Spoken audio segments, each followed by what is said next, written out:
Ханаар хүүгэн би өргөмжлөв.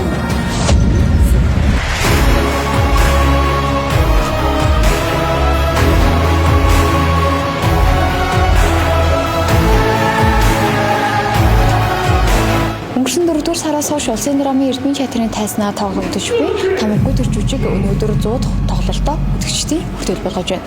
Тэгвэл тус жүжиг нь 7-р сараас эхлэн англи, солонгос, хятад зэрэг нийт 6 орны хэл дээр тоглогдож байгаа бөгөөд жүжигийн хамгийн том онцлогуудын нэг бол яа харахгүй үгийн уран яруу байдал дээр тоглолт хийсэн нь үзэгчдийн сайшаалыг хүртээд байгаа юм.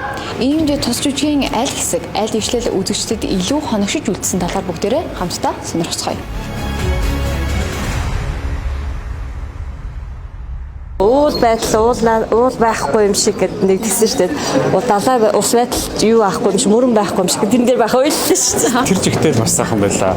Бүх хэсгүүд дээр сэтгэл догтлож үгийнх нь уран тансаг яруу гайхаж одоо биширсэн байгаа л басглаа да. Үнэхээр мундаг хийж ямар их ухааруулж вэ? Төрд ажиллаж байгаа хүмүүст энэ ухаар дээр ойлгоосоо энэ бүхнийг мэдрээсээ энийг төрийн түвшин нар маань тунгааж болгоогоосоо гэж чин сэтгэлээсээ хүсэж байна.